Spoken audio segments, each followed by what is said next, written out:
Hello and welcome all. Today we'll be learning a new poem for Standard 12 Maharashtra State Board. Have You Earned Your Tomorrow by Edgar Guest, 1881 to 1959. Edgar Guest started his career as a copy boy. What's really exciting is that for 30 years he published a new poem every single day in Detroit Free Press. It counts to more than 11,000 poems. People loved his work and was known as the People's Poet. In 1952, he was appointed the Poet Laureate of the state of Michigan, where thousands of people sought his poems for moral support when they were stressed, and they loved his subtle humor. The title of the poem, Have You Earned Your Tomorrow, is an indirect question to its readers. The poet questions the reader that have they done anything to change someone's day? The poet also questions his readers that how have they spent their day? What have they done to improve somebody else's day? And further he goes on to ask, does anyone that you have spoken to today remembers you? The few basic emotions or facts the poet wishes to highlight in the poem are that one needs to have unprompted kindness, and the fact that the moments are passing by, the days are ending. What has one done today to earn a memory in someone else's mind? Lastly, the act of kindness that you have performed will remain in someone else's mind, and that's sufficient to have earned your tomorrow. Let's look into the poem. Is anybody happier because you passed his way? Does anyone remember that you spoke to him today? This day is almost over, and its toiling time is through. Is there anyone to utter now a kindly word of you? The poet beautifully makes the reader introspect. That is, anyone happy as you have passed their way? That is, have you made anyone happy by being in their life?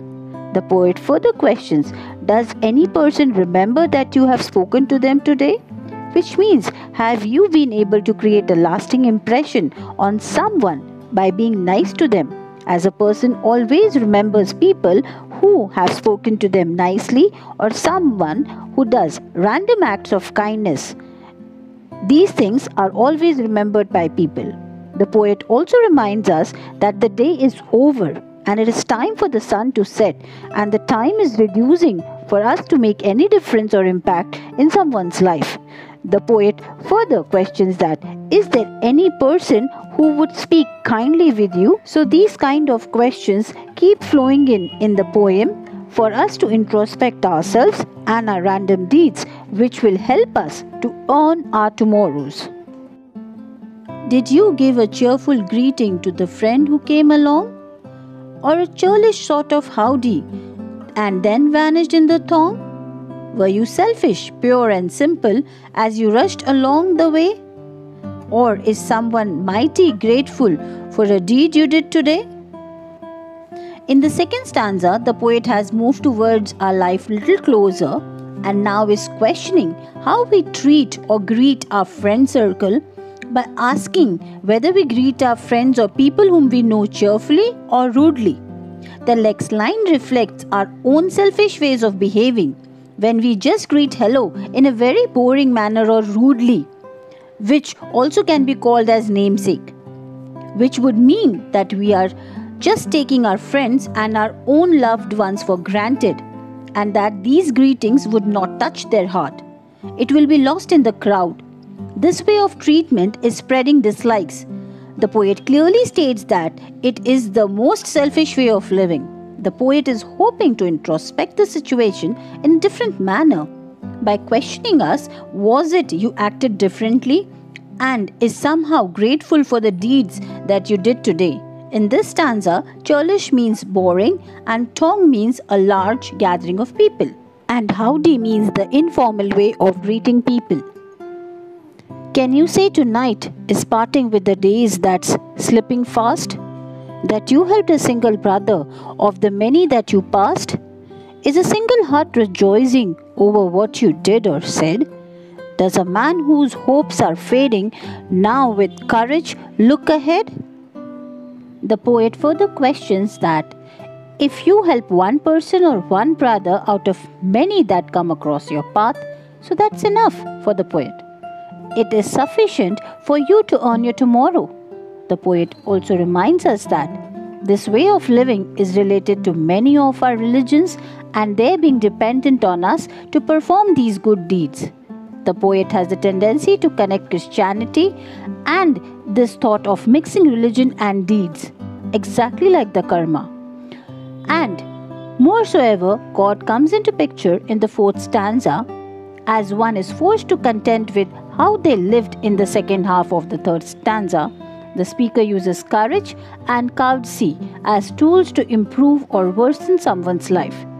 The poet further questions, what is one single person happy or rejoicing because of your action or deeds?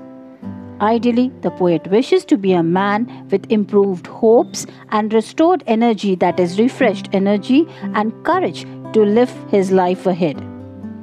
In the fourth stanza, the speaker states that any day not spent, at least in part, improving the life of others is wasted.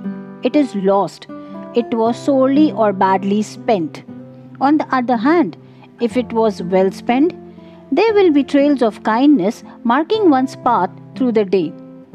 The last line tells us or the readers that if they are unsure of how they have spent their days, they can close their eyes and rest, that is slumber, and think what God would have to say to them. If after considering the response of God, a reader feels that they have done well, then tomorrow is assured. Otherwise, God will look kindly on the actions or inactions of the day and tomorrow might not come. That would be all with the explanation part of the poem. I hope you liked the poem. Moving on to the figure of speech in this poem, the first stanza has first two lines as interrogative speech, the third line as alliteration because the letter T is repeated, and the fourth line again is interrogative because it is a question. Moving on to the second stanza, the first line again is interrogative, second is again interrogative, third is alliteration, and the fourth one is interrogative. Moving to the third stanza, the second line is interrogation, or that is interrogative. The fourth line again is interrogative. Moving to the fourth stanza, we have the first line as interrogative, the second line as interrogative, and the fourth line as interrogative. So that's all about with the explanation of Have You Earned Your Tomorrow? I hope you liked the explanation. Please do share, like and subscribe to Expressophilia for more educational videos. Stay tuned. Stay safe.